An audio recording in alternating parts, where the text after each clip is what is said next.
श्री कुंद आचार्य विरचित प्रवचन सार नामक ग्रंथ है। इसमें गाथा नंबर 16 चल रही है। शुद्धोपयोग का फल बता करके शुद्धोपयोगी जीवों का लक्षण बताया और फिर वो शुद्धोपयोग के द्वारा शुद्धात्म स्वभाव की प्राप्ति होती है ये बताया। और 16वें गाथा में उस शुद्धात्म स्वभाव की जो प्राप्ति है वह स्वाधीन है, आत्माधीन है, उसके लिए अन्य किसी के लिए कारणों की आवश्यकता नहीं है। ये बात यहाँ पर प्रकाशित कर रहे हैं। गाथा एक बार पढ़ते तो ना। सहसोलत समाओ सौवर्णो सौवर्लोक परिमणितो भूलो स्वयमेवारा भवति स्वयं बुद्धिनिर्दिष्टो। जो शुद्धात्म स्वभाव की प्राप्ति हुई है वह स्वयं भी हुई है, इसलिए उनको स्वयंभू ऐसा कहते हैं। अनंत को स्वयंभू नाम है। जब आदिनाथ भगवान की स्तुति प्रारंभ की तो स्वयंभू शब्द से की। सभी भगवान स्वयंभू है, केवल आदिनाथ नहीं। आदिनाथ के यहाँ विशेषण ऐसे लोगों को लगता है कि स्वयंभू मतलब आदिनाथ भगवान, ऐसा नहीं। जो भी जिनको भी शुद्धात्म स्वभाव की प्राप्ति हुई है वे सब स्वयंभू है, क्योंकि उनको शुद्धात्मा की प्राप्ति स्वयं हुई है, किसी दूसरे कारण से नहीं हुई है, इसलिए उसको स्वयंभू कहते हैं।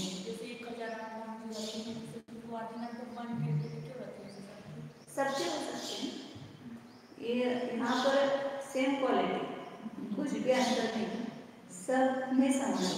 पूर्व भूत निगम की अपेक्षा से अलग अलग प्रकार हो सकता है, लेकिन अर्यंत बनने के बाद कोई बड़ा नहीं, कोई छोटा नहीं, कोई कम गुण वाला नहीं, कोई अधिक गुण वाला नहीं।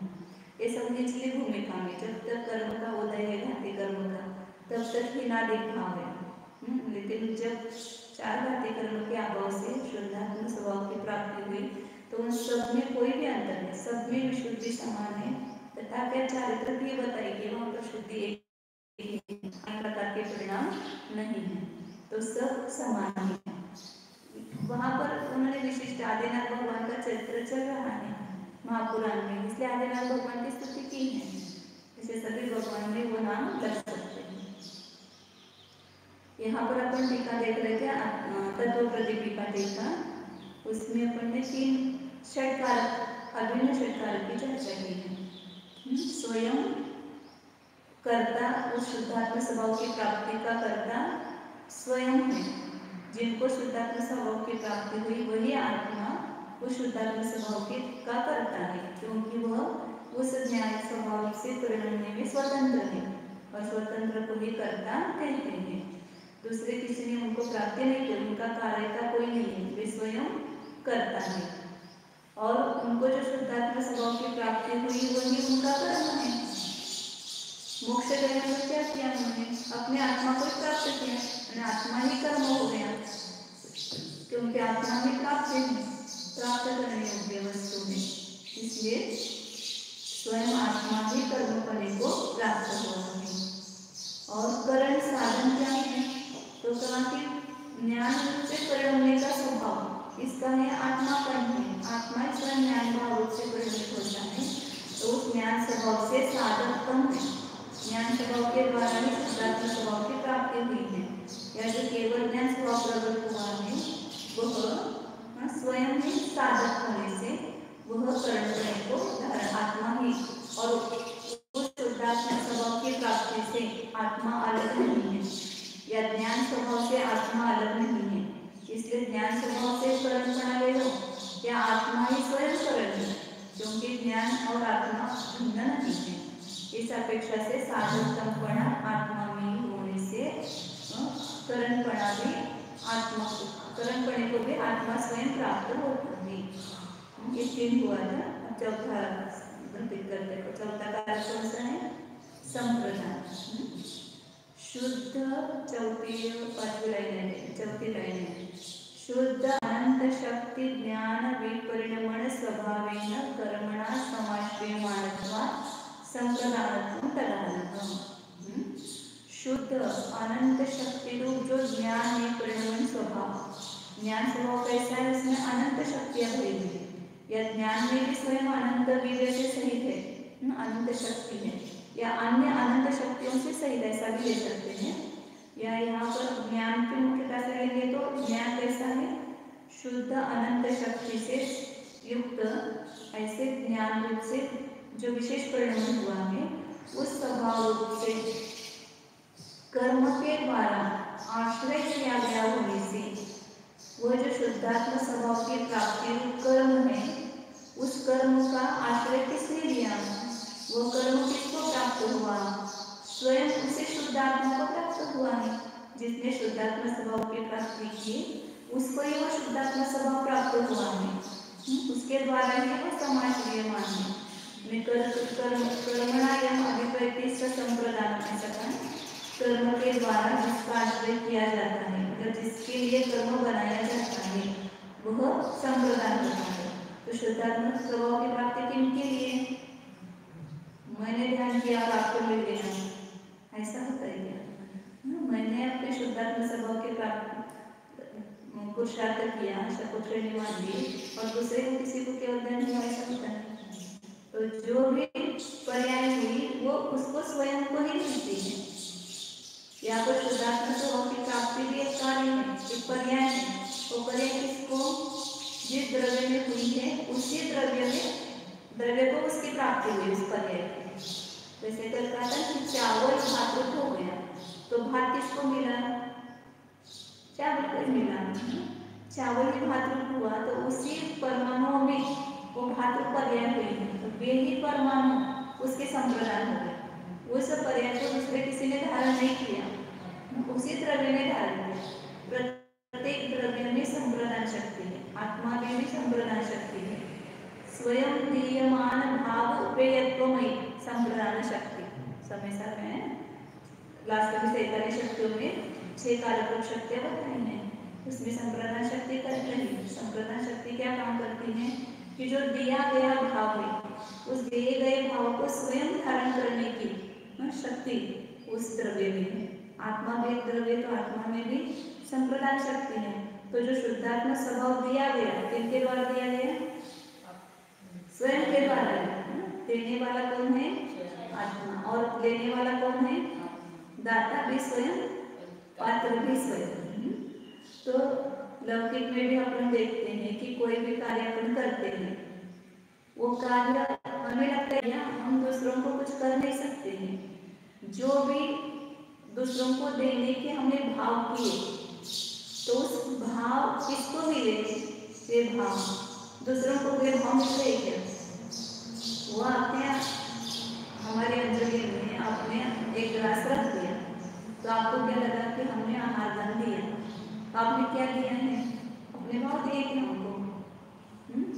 अब आपके जो भाव देने के भाव है वे आपको ही प्राप्त हुए, और उस देने के भाव का जो फल मिलेगा वो आपको ही, अभी आनंद आ रहा है, वो फल आपको ही मिल रहा है।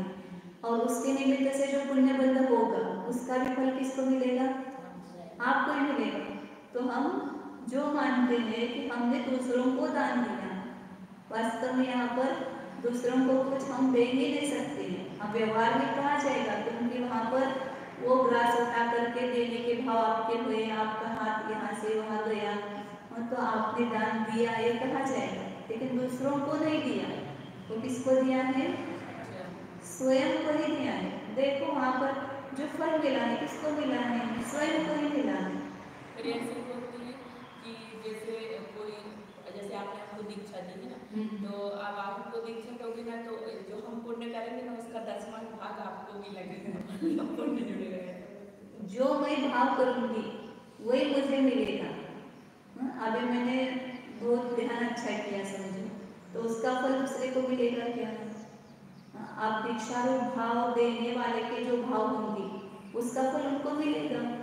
देते समय जो उनकी परिणामों की विशुद्धि हो रही है उसका ही फल उनको मिलेगा। तो दीक्षा देते समय भी ऐसे विशुद्ध परिणाम होते हैं, और दीक्षा लेने वाले के भी विशुद्ध परिणाम होते हैं। तो दीक्षा लेने वाले के जो विशुद्ध परिणाम हुए उसका फल अभी वर्तमान में वो भोग रहा है कि जो परिणामों की विशुद्धि हुई वो उसको स्वयं को मिली है, और स्वयं को उसका आनंद आ रहा है, और स्वयं भी उसका आगे भी फल भोगेगा। और देने वाला उस समय जो परिणाम कर रहा है, यदि समझो वो इस ख्याति के लिए कर रहा है, परिणाम की विशुद्धि नहीं अंदर, तो उसका फल उसको कैसे मिलेगा? उसके भावों के अनुसार उसको फल मिलेगा। वर्तमान में भी जो आनंद आएगा उसके भावों का ही आएगा, दूसरों के दिए हुए भाव का नहीं आएगा। हम तो भाव दे ही नहीं सकते। आपने गुरु ने शिष्य को ज्ञान दान दिया, ज्ञान दिया मतलब क्या किया? मैं आपको ज्ञान दान दे रही हूँ, तो दे रही मतलब क्या कर रही हूँ? मेरा ज्ञान तो मुझ में ही विकसित हो रहा है ना, आपका ज्ञान आप नहीं है। ये देने लेने का एक केवल व्यवहार है। वास्तव में मैं ज्ञान दे नहीं सकती हूँ आपको। यदि मैं ज्ञान बांट दूँ सबको तो मेरा ज्ञान खाली हो जाएगा। सबको मैंने ज्ञान दिया ऐसा कहेंगे 100 लोगों को, तो मेरा ज्ञान खाली होना चाहिए ना, क्योंकि मैंने दिया है। तो ऐसा तो होता नहीं, उल्टा तो ज्ञान बढ़ता हुआ दिखाई देता है। जितना हम दे रहे हैं, ऐसा भाव कर रहे हैं, दूसरों को बता रहे हैं, उससे अपना ज्ञान खाली हो रहा है कि विकसित हो रहा है? अपना ज्ञान उल्टा बढ़ता है, तो हमारे ज्ञान पर्याय को ही वो ज्ञान मिला। दूसरों का हमने कहा ये निमित्त नैमित्तिक व्यवहार है। मैंने दान देने के भाव किए, मैंने आपको बताने के भाव किए, और उसके निमित्त से भाषा ग्रहण निकली, और आप सुन रहे हैं, तो आपका जितना ज्ञान उपयोग यहाँ होगा उतना आप ग्रहण करेंगे। लेकिन वो आप जो ग्रहण कर रहे हैं वो भी आपके ज्ञान में विकास हो रहा है। आपका ज्ञान ले रहे हो, आपका ज्ञान आपको मिल रहा है, मेरा ज्ञान मुझे मिल रहा है। भाषा वर्णना को शब्द मिल रहे हैं, शब्द किसको मिल रहे हैं? भाषा वर्णना, कर्मेंद्रिय उसको ग्रहण कर रहे हैं। तो ये सब अपने अपने में सब काम चालू है, लेकिन दोनों की पर्याय नजदीक देख करके, अनुकूल एक को देख करके वहाँ पर ये व्यवहार होता है, निमित्त है उसमें, उसका कोई खंडन नहीं है। लेकिन वास्तव में जब निश्चय में से हम यदि वस्तु के स्वरूप के समीप जा करके देखेंगे, तो वस्तु स्वरूप में व्यवस्था नहीं है कि एक वस्तु दूसरे किसी को कुछ दे या दूसरी वस्तु दूसरे से कुछ ले। उसमें समय सारा कलश आता है सर्वशुद्ध ज्ञान अधिकार में। बहिर्लुटत यद्यपि स्फुटदनंत शक्ति स्वयं, तथापि परवस्तुनो किमपि नास्ति वस्तु, स्वभावनियतं यत् सकलमेव वस्त्विष्यते, स्वभावचलनाकुलं किमिह मोहितक्लिश्यते। बहिर्लुठति यद्यपि, वस्तु बाहर लौट रही है, फिर भी एक वस्तु दूसरे वस्तु में प्रवेश नहीं करती है। भले आप और हमारा निमित्त संबंध हो रहा है, लेकिन आप में मैं प्रवेश नहीं कर रही है, मेरा ज्ञान आप में प्रवेश नहीं कर रहा है। या आप मेरा ज्ञान ले नहीं रहे हो, क्योंकि एक वस्तु दूसरे वस्तु की कभी होती नहीं है। इसलिए नियम क्या बताया, स्वभाव नियतम यत सकलमेव वस्तु विश्यते। संपूर्ण वस्तु कैसे स्वभाव में नियत है, स्वभाव से बाहर नहीं है, कभी भी स्वभाव को छोड़ करके वस्तु बाहर जाती नहीं है। तो व्यवहार सब उपचार पर चलता है, लेकिन उस उपचार को हम परमार्थ मान लेंगे तो कभी वस्तु स्वरूप को प्राप्त नहीं होगी। जब तक वस्तु के स्वभाव को नहीं जाएंगे धर्म की उत्पत्ति ही नहीं होती। वस्तु के स्वभाव को ही इसलिए धर्म कहा है। इसलिए मैंने आहार दान दिया, मैंने ज्ञान दान दिया, ये सब व्यवहार है, लेकिन वास्तव में वो पर्याय हमें दूसरों को नहीं दी, अपने भाव अपने को ही प्राप्त हो। इसलिए मैं संयम धारण करूंगी तो आपको लाभ होगा कि नहीं होगा, मैं तपस्या करूंगी तो आपको मिलेगा कि नहीं मिलेगा। यदि अपना प्रॉफिट दूसरे को मिल जाए तो कोई पुरुषार्थ करेगा क्या। घर में है, दो भाई हैं, छोटा भाई कमाता है और बड़ा भाई नहीं कमाता है, सब बैठ करके खाते हैं, तो जो देरानी होती है उसको भी कल्प होता रहता है, मेरा पति कमाएगा तो सब खाएंगे, कैसे कैसे होगा। अपना सब दूसरों को खाए और दूसरा को उसका भोग ले तो हमें सहन नहीं होता है। तो हम क्यों कमाएंगे, आप नहीं कमाते तो हम भी नहीं कमाएंगे, या हम अलग हो जाएंगे, क्योंकि हमारा प्रॉफिट हमको मिलना चाहिए, दूसरों को क्यों मिले। तो वही बता रहे हैं, तो जो दूसरे बैठ करके खा रहे ऐसा हमें लग रहा है, वास्तव में आप उनको नहीं दे रहे हो, वे स्वयं का पुण्य का ले रहे हैं। उनका संप्रदान वे स्वयं है, उनके पुण्य का उदय है, इसलिए आप कमा करके उनको खिला रहे हैं। उनका पुण्य नहीं होता तो आप कैसे खिला सकते थे। उनका पुण्य है और अभी उनके जो वर्तमान के भाव होंगे वे उनको प्राप्त हो रहे हैं, ये तो केवल निमित्त रूप से आप उनकी सेवा कर रहे हो। वो बोलते हैं कि कोई लड़का है, वो व्यसनी है, बैठ करके खाता है, पिताजी कमाते हैं, तो पिताजी बोलते कि कितना तो क्या पापी है, तो लड़का क्या बोलता है, पिताजी कुछ भी कहो मुझे, इन पापी मत कहो। क्यों, क्योंकि आपके साथ कमाने वाला बाप जिसको मिला है वो पापी कैसे हो सकता है। हमारा पुण्य इसलिए तो आप कमा के खिलाते हो हमको, पापी तो आप हो। आप कमा रहे हैं, आपको कष्ट करना पड़ रहा है, कुछ भी कहना तो कहो, लेकिन कुछ पापी तो मत कहो, मेरा इतना पुण्य है। इसलिए कोई किसी को नहीं, हमारे सब विकल्प है अपने कि हम सबका कर रहे हैं, कोई कुछ नहीं कर सकता है। हम मौसी की सेवा कर रहे हैं, हम इनका कर रहे हैं, उनका कर रहे हैं, उनका उनका पुण्य का वो खा रहे हैं, कोई किसी को कुछ देता नहीं है। कर रहे हैं, तो ये समझ में आना चाहिए। तो अहंकार नहीं होगा, सब अपनी अपनी कमाई को खाते हैं, कोई दूसरे की कमाई को खाते नहीं है, वर्तमान में भी या पूर्व का भी जो है वो अपना अपना है। अभी जैसे भाव हम करेंगे, अशुभ भाव किए तो उसका फल किसको मिलेगा, अपने को ही मिलेगा। उस समय संक्लेश होंगे, उसे पाप कर्म बंधेगा, उसका फल भी हम भोगेंगे। तो वर्तमान में भी उस भाव को हम भोग रहे हैं, वो भाव हमारे लिए हो रहे हैं, और भविष्य में भी वे हमें ही फल देंगे। शुभ भाव करेंगे तो उसका भी फल पूजा के घाट पर से, तो उसका अंत किसको आया, अपने स्वयं को आया ना।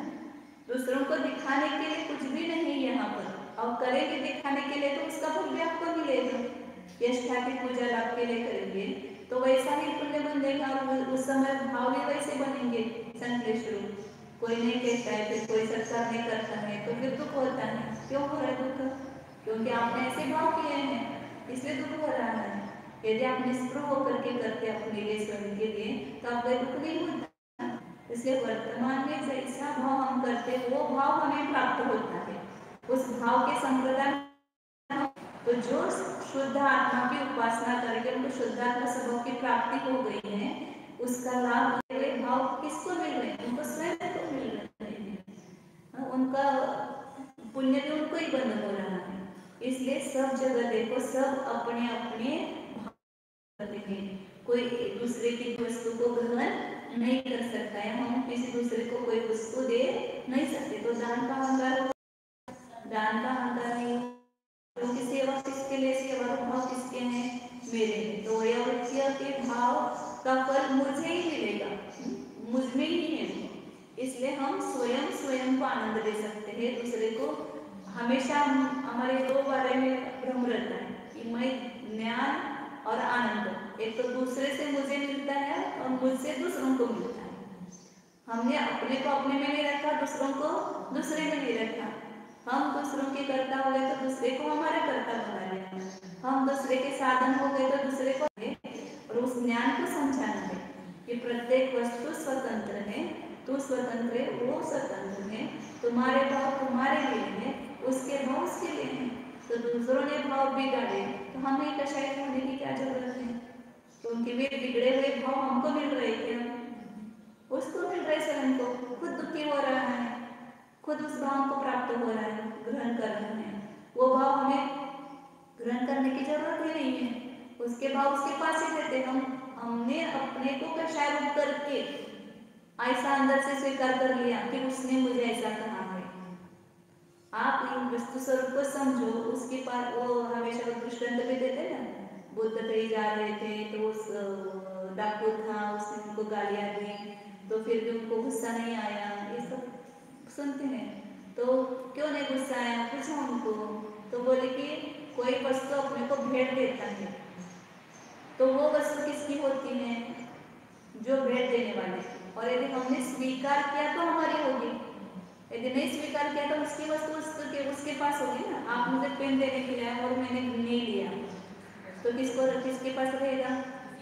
आपके पास ही रहेगा। तो दूसरों की गाली हम ले रहे हैं, इसलिए गुस्सा आ रहा है।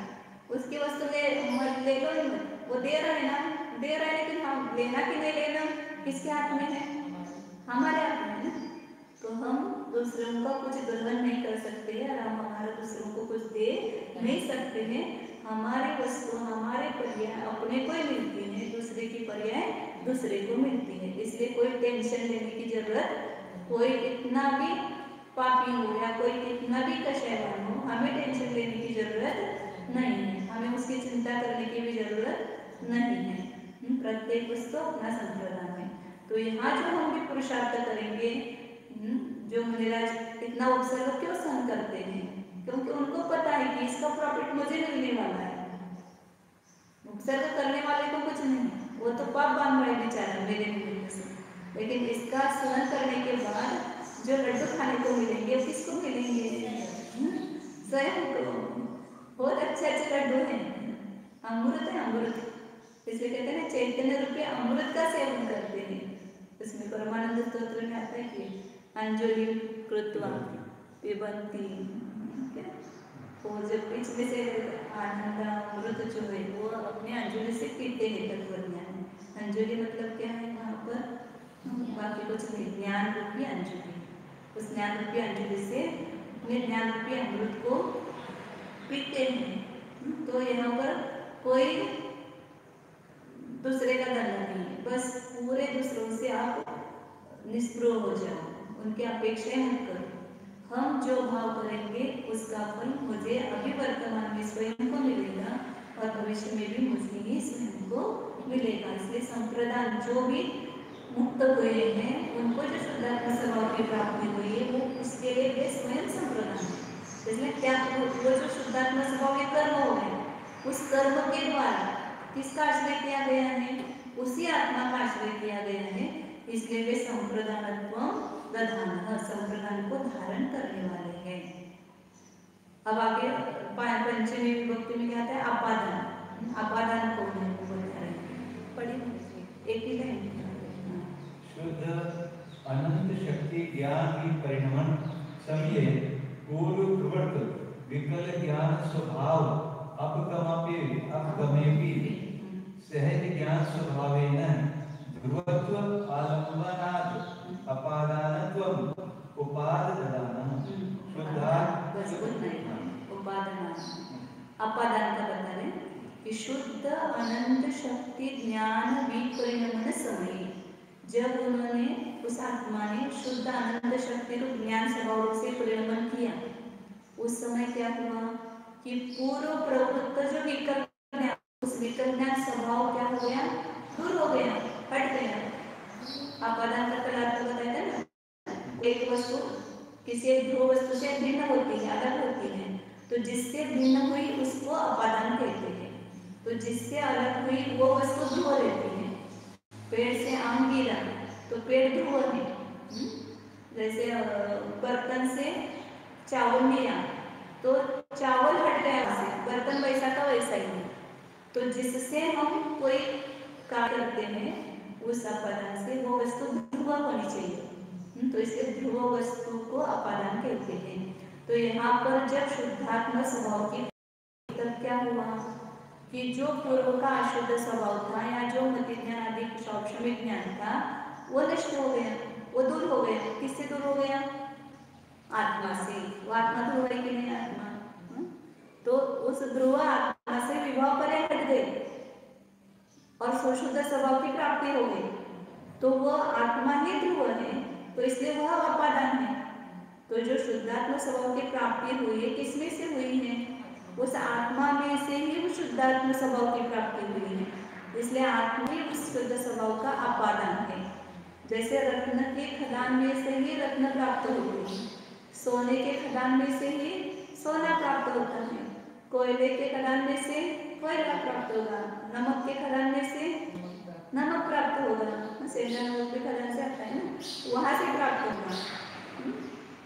एक खदान से दूसरी वस्तु लेने जाएंगे तो मिलेगी क्या? यदि शुद्धात्मा स्वभाव हम इस पौद्गलिक क्रिया में से प्राप्त करना चाहेंगे तो होगी क्या? वो शुद्धात्मा स्वभाव की प्राप्ति नहीं होगी। कहाँ से होगी? शुद्धात्मा स्वभाव में से ही उसकी प्राप्ति होगी। लेकिन हम ऐसा ही झूठा पुरुषार्थ करते हैं कि जहाँ जो वस्तु नहीं है वहां से वो प्राप्त करना।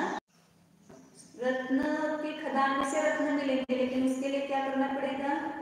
रत्न की खदान को खोदना पड़ेगा। खोदना ही बोलते हैं, क्या खुदाना? खोदना ही बोलते हैं। खोदना पड़ेगा। किसको खोदना पड़ेगा? रत्न चाहिए तो रत्न की खान को खोदना पड़ेगा, रत्न की खदान को खोदना पड़ेगा, तो उसमें से रत्न मिलेंगे। और खोदना पड़ेगा, खाली रत्न की इसको देखते रहेंगे खदान को तो मिलेगा क्या?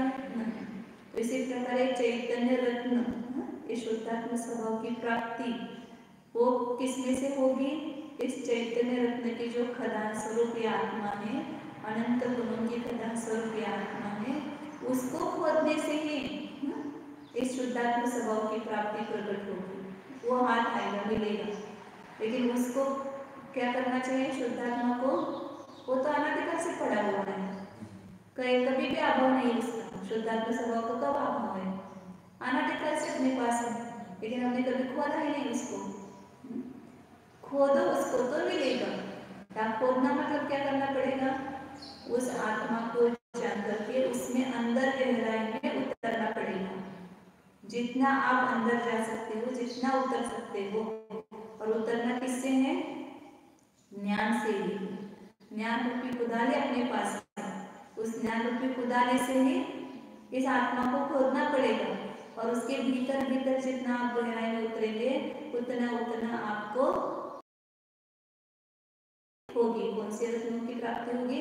सम्यक दर्शन ज्ञान चारित्र रूपी गुण रत्नों की प्राप्ति होगी और अनंत चतुष्टय रूपी रत्नों की प्राप्ति होगी। न वो केवल लब्धियां मिलेगी। किसमें से मिलेगी? ये अपने शुद्धात्मा को उनके भीतर उतरने से मिलेगी। समुद्र में भी रत्न होते हैं नीचे तल में छिपे हुए, तो किसको प्राप्त होंगे? वो जो समुद्र में अंदर डुबकी लगाएगा, गहरा उतरेगा, तल तक जाएगा, उसको ही वो रत्न प्राप्त होंगे। उसी प्रकार यहाँ शुद्धात्मा रटते रहेंगे तो मिलेगा कि नहीं? शुद्धात्मा स्वभाव की प्राप्ति होगी कि नहीं होगी? शुद्धात्मा हमने बहुत बार लगाई डुबकी जैसी, लेकिन वो शुद्धात्मा स्वभाव के भीतर उतरे क्या नहीं? उसको अंदर नहीं, हमसे तो ध्यान नहीं होता, हम तो पढ़ेंगे। पढ़ने से नहीं मिलेगा, पढ़ने में अपना उपयोग बाहर जाता है, शब्दों की तरफ जाता है ध्यान। लेकिन जब हम अपने को जाने कि जो यहाँ बताया है वैसा प्रयोग करो यहाँ पर, तो उसमें से शुद्धात्मा स्वभाव की शुद्धोपयोग किसको कहते हैं? वो शुद्धात्मा को जान करके उसमें लीन होना, ये शुद्धोपयोग है। तो शुद्धोपयोग से ही उनको शुद्धात्मा स्वभाव की प्राप्ति हुई है। तो उस शुद्ध आत्मा में से जो विभाव पर हट करके ये शुद्धात्मा स्वभाव की प्राप्ति हुई है, इससे ध्रुव आत्मा वही वास्तव में अपादान है। इसलिए आप दूसरे कहीं पर मुझे सिद्ध क्षेत्र में सिद्ध आत्मा मिलेगा या अन्य कहीं तीर्थ क्षेत्र पर जाने से मुझे अपने आत्मा स्वभाव की प्राप्ति होगी, ऐसा मत सोचो, क्योंकि वहां पर उसकी खदान नहीं है। यहाँ पर नहीं, पास नहीं है। इसलिए कहते हैं तुमसे लागे लगन, ना इसका वजन का इशारा करते थे। भगवान के पास गए तो भगवान को क्या बोला, तुमसे लागी लगन। भक्त ने कहा कि आपसे लगन लगी है, तो भगवान ने क्या कहा, ले लो अपनी शरण। भगवान क्या कह रहे हैं, भगवान ऐसा नहीं कह रहे कि मुझसे आपको मिलेगा मोक्ष। उनके पास जाने पर वे हमें मोक्ष का मार्ग दिखा रहे क्या, कि तुम अपनी शरण ले लो। मुझसे लगन लगा करके तुम्हें मोक्ष की प्राप्ति नहीं होगी। ले लो अपनी शरण, फिर क्या होगा, पारस प्यारा। जब आप अपनी शरण लोगे तो अंदर में पारस मतलब पार्श्व, समीप में ये आत्मा प्यारा लगेगा आपको। आप अपनी शरण नहीं लेते हो, इसलिए सब दुनिया प्यारी लग रही है, सब बाह्य वस्तु में प्रिय लग रही है। ये वास्तव में अपना सबसे प्रिय आत्मा, उसके नजदीक हम कभी नहीं गए, उसकी शरण कभी नहीं ली, इसलिए बस दूसरे वस्तु पर नहीं गए। अपने आत्मा पर बीत जाओ तो संपूर्ण जगत की रुचि हट जाएगी। कुछ भी खाने पीने में किसी में आपको रुचि नहीं लगेगी। क्या खाना है, क्या नहीं खाना है, कुछ भी नहीं मुझे खाने योग्य है। मैं तो एक अपने चैतन्य रूपी अमृत का ही सेवन करने वाला चैतन्य तत्व हूँ, मुझे अन्य रसों की जरूरत ही नहीं है। ऐसे अंदर से भाव अपने आप आएंगे। जो मुनिराज त्याग करते हैं वो बाहर से नहीं करते, अंदर से उनके ऐसे संपूर्ण पदार्थों के प्रति रुचि हट जाती है, तो अपने आप त्याग हो जाता है। तो इसलिए कहते हैं कि ले लो अपनी शरण पारस प्यारा, मैं तो ही संकट हमारा। आप अपना पार्थ प्रभु मिल गया, फिर क्या संकट रहेगा। जब तक आत्मा नहीं मिला तब तक संकट है संसार। और एक बार अपना एक पार्श्व प्रभु आत्मा मिल गया, पारस मिल गया, ये पारस मनी है वास्तव में। तो यह संपूर्ण अपने संसार का अभाव करके, दुखों का अभाव करके उत्तम सुख में अपने को धारण करेगा। लेकिन हम उसके पास जाते नहीं तो कैसे मिलेंगे। ऐसा उसका कर देते हैं, जैसा जिसके शब्द में से जो अर्थ अपने को निकालना है वो निकाल सकते हैं। एक गाता के भी आचार्य मनो 10-10 अर्थ करते हैं। तो आगे कह रहे कि अपादान, कौन से खदान में जाना है, उतरना है, चैतन्य रूपी खदान में, आत्मा रूपी खदान में हमें उतरना है। तो ये शुद्धात्मा स्वभाव की प्राप्ति सहज है। तो इसलिए अपादान कौन है, हम स्वयं। जो आत्मा शुद्धात्मा स्वभाव को प्राप्त करता है वो उसका अपादान है। इसलिए क्या कहा, पूर्व प्रवृत्त विकल ज्ञान स्वभाव अपगम्यति।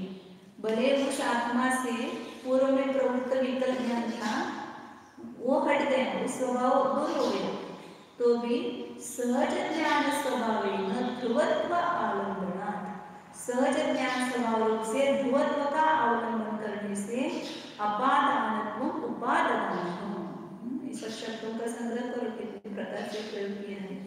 उपादान करने, अपादान करने को ग्रहण करने वाला, जो अपादान है वही उपादान है। उस अपादान को वहां पर वो शब्दों का अनुप्रास भी कैसे एक है, अनुप्रास भी वहां पर एक है। अब आगे अधिकरण करते हैं।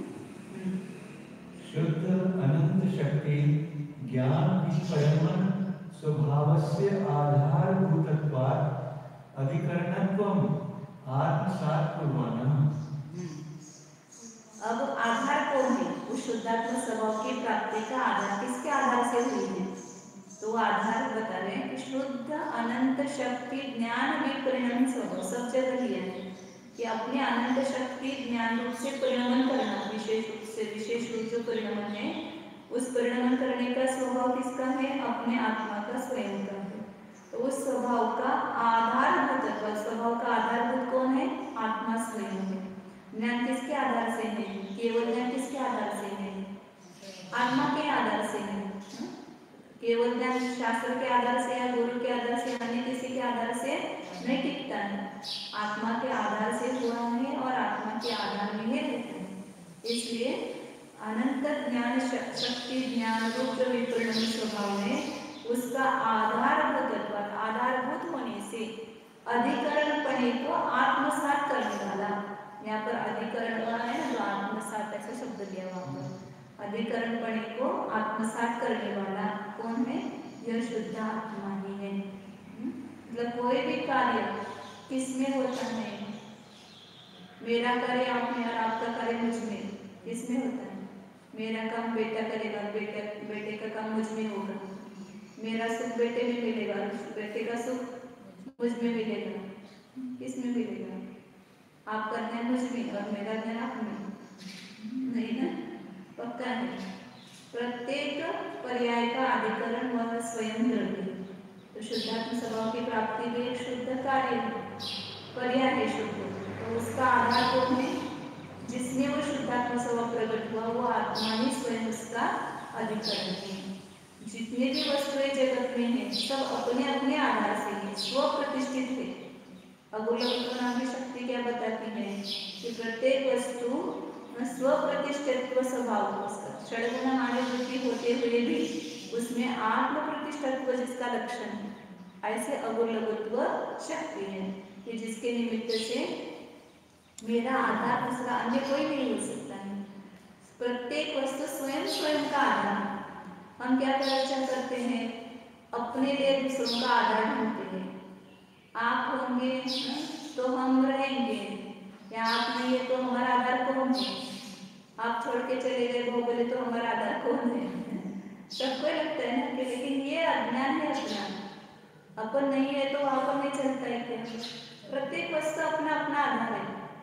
हमने ये व्यवहार में दूसरे को आधार मान लिया है और व्यवहार से एक दूसरे के निमित्त नैमित्तिक संबंध को दे करके आधार आदेश संबंध व्यवहार निश्चय माना गया है।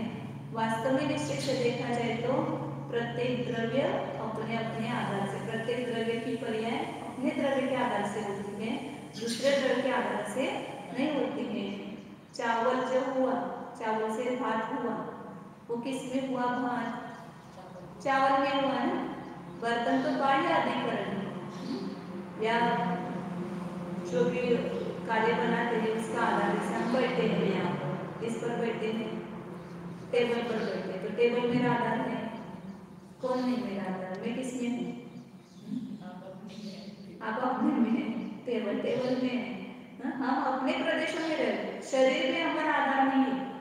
शरीर नहीं है तो सिद्धालय में जो सिद्ध विराजमान है उनको कोई आधार है क्या? वहां पर वे अपने स्व के आधार से है। जो शुद्धात्म स्वभाव की प्राप्ति वो अपने आधार से होता। आत्मा तो आधार जिसका कभी वियोग नहीं होगा वही उसका आधार सच्चा माना जाएगा। एक द्रव्य में आधार आदेश संबंध है, तो भिन्न द्रव्य में आधार आदेश संबंध नहीं है। ये व्यवहार की अपेक्षा से देखते कि ये इसमें बैठा है, ये इसमें स्थित होता है, तो उसका आधार है। वास्तव में हमारा जो शुद्धात्म स्वभाव प्राप्त होगा वो अपने आश्रय में ही प्राप्त होगा, दूसरे के आश्रय में प्राप्त नहीं होगा। इसलिए हमें आश्रय का ढूंढना है अपने लिए, दूसरा कोई अपना आधार नहीं। और सबको पता है, सब लोग कहते ना, लेकिन रास्ते में तो अपने अपनों को ही देखना पड़ेगा, कोई अपना नहीं है। एक हफ्ते कब बोलते हैं? सब उपाय फंस चुकने के बाद, जब दूसरा अपना होता नहीं है, जब अपने विरुद्ध हो जाता है दूसरा, तब हमें ये शब्द आते हैं और भी ऊपर से रहते हैं वास्तव में। फिर उसको छोड़ के फिर दूसरा आधार ढूंढने लगते हैं। लेकिन ऐसा हमने कभी अपने को नहीं जाना कि मैं स्वयं के आधार से हूँ, मुझे दूसरों के आधार की आवश्यकता नहीं है। तो ये इसलिए आप कहते हैं कि जो शुद्धात्मा स्वभाव की प्राप्ति हुई उसका आधार तो स्वयं आत्मा है, इसलिए आत्मा ने ही उसके अधिकरण पने को प्राप्त किया है। इस प्रकार स्वयं षट्कारकी रूपेण उपजायमानः उत्पत्ति व्यपेक्षया द्रव्य भाव भेद भिन्न घाती कर्माणि अपास्य स्वमेव आविर्भूतत्वात् वा स्वयंभूः इति निर्दिश्यते। इस प्रकार स्वयं ही कौन आत्मा, अयम आत्मा शुरू में लिया था ना, यह आत्मा ही स्वयं ही षड्कारक रूप से उत्पन्न होने वाला, आत्मा ही कर्तृत्व के अधिकार को धारण किया, आत्मा ही कर्मत्व को प्राप्त किया, आत्मा ही कर्म करने को धारण करता है, ऐसा कहा। तो इन षड्कारक रूप से कौन उत्पन्न हुआ? आत्मा स्वयं ही उत्पन्न होता हुआ। उत्पत्ति की अपेक्षा से जब देखते हैं आत्मा की तरफ, आत्मा तो है ही, वो उत्पन्न नहीं हुआ है, लेकिन उसकी पर्याय उत्पन्न हुई है आत्मा की, आत्मा उस पर्याय रूप से परिणमित हो गया है। तो उस उत्पत्ति की अपेक्षा से जब देखते हैं तो उस आत्मा को क्या कहते हैं? स्वयंभू, स्वयं होता है, होता है मतलब पर्याय होती है। तो उस उत्पत्ति की अपेक्षा से, विशेष अपेक्षा से जब आत्मा द्रव्य भाव भेद भिन्न घाती कर्म है, घाती कर्म कितने प्रकार के हैं? 4, लेकिन उसके 4 के भी 2 भेद है, एक द्रव्य घाती कर्म और एक भाव घाती कर्म। जो कर्मणा कर्म रूप हुई है, ज्ञानावरण रूप, दर्शनावरण रूप, मोहनीय रूप और अंतराय रूप, वे द्रव्य घाती कर्म कहलाते हैं। और उस उद्गत कर्म के उदय से, उपशम शोषम से जो आत्मा को भाव हुआ है, वो भाव घाती कर्म कहलाता है। ज्ञानावरण कर्म के उदय से आत्मा में जो अज्ञान रूप भाव है या शोषमी ज्ञान रूप जो भाव है, वह वास्तव में भाव घाती कर्म है।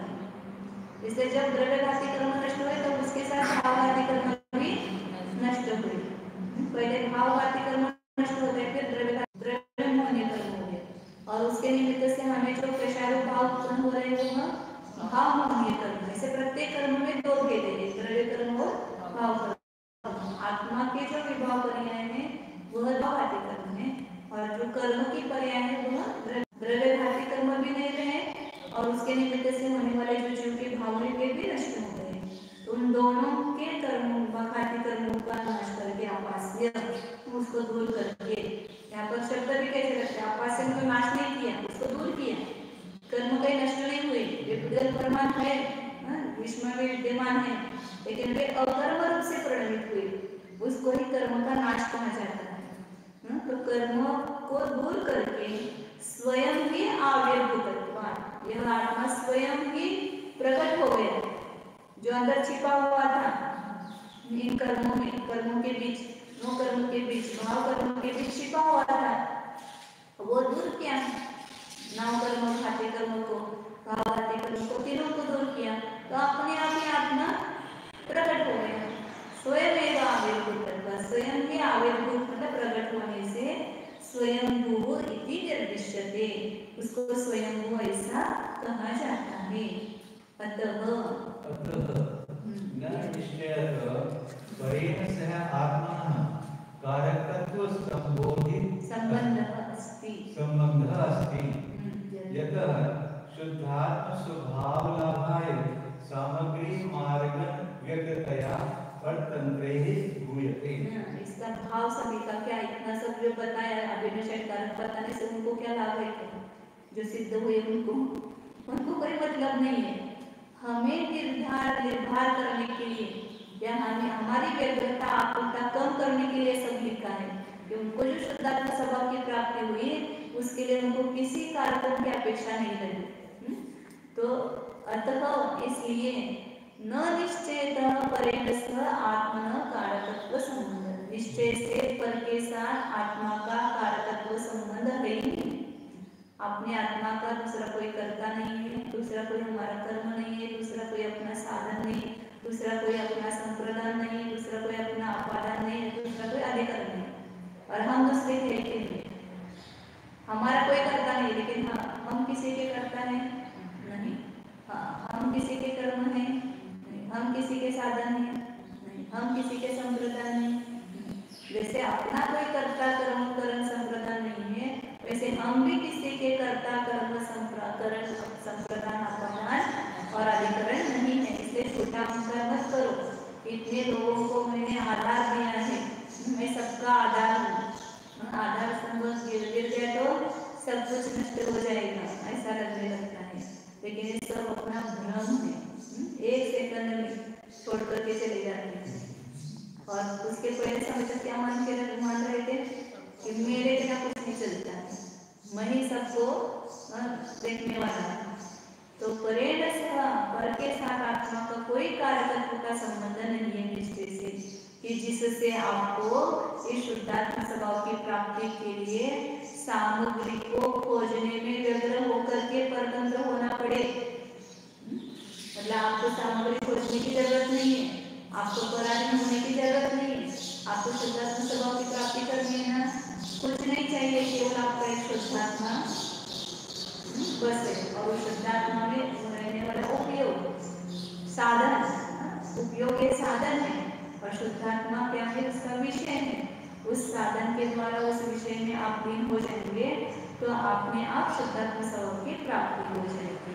इसलिए आपको अन्य सामग्री को खोजने के लिए, तो हम ये हमारे मराठी में रड़गाने बोलते हैं उसको, रोना, रोते दूसरों के सामने, क्या करेंगे, हमको कोई गुरु नहीं मिल रही, हमको हम पुस्तक ही नहीं मिली, कोई पढ़ाने वाला ही नहीं था, इसलिए हमें कुछ नहीं हुआ। अब कुछ भी रोना मत रो, आपके पास सब कुछ सामग्री उपलब्ध है, केवल आप उस सामग्री का उपयोग करके काम करो, बाकी कुछ भी कमी नहीं। अंदर से अपना उपादान जागृत होता है तो अपने आप सब निमित्त मिल जाते हैं, केवल अपना उपादान अपने को जागृत करना पड़ेगा, तो निमित्त की राह देखनी नहीं पड़ेगी, निमित्त जुड़ जाएंगे सब। कर लेते जैसे नाचक की देखा।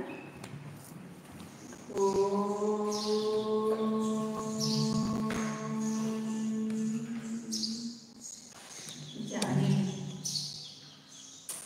अपने उपयोग को एकाग्र करते हैं, निज शुद्ध चिदानंद स्वभाव अपने निजी आत्मा में लगाइए, भीतर ही है, इसलिए भीतर ही खोजिए, जो वस्तु जान वहीं पर मिलती है। मेरा शुद्धात्मा बाहर नहीं है, मैं ही स्वयं इसी शरीर रूपी देह देवात्मा अभी विद्यमान हूँ, आगे भी रहूंगा, पहले भी था, सदैव हूँ, मेरा अस्तित्व सदैव है। देखिए अपने अस्तित्व को, जहाँ हूँ वहाँ ही हूँ, जैसा हूँ वैसा ही हूँ, जितना हूँ उतना ही हूँ, इसमें गिनाधिक कुछ भी नहीं,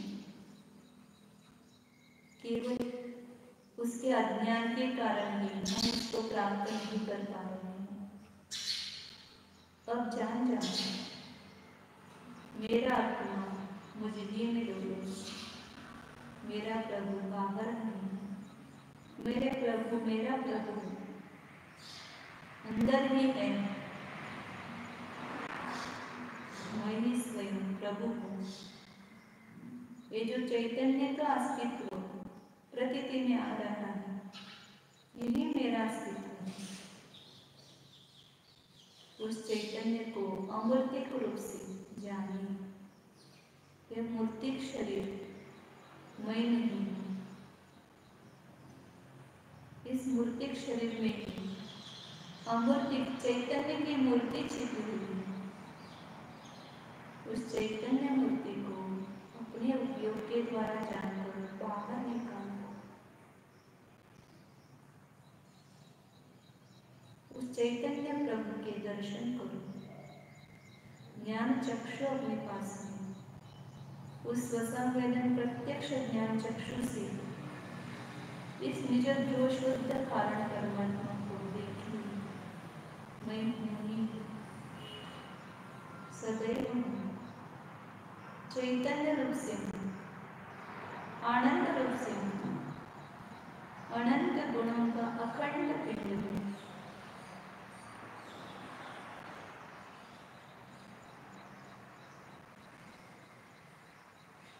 चैतन्य स्वरूप ज्ञानानंद स्वरूप निर्मल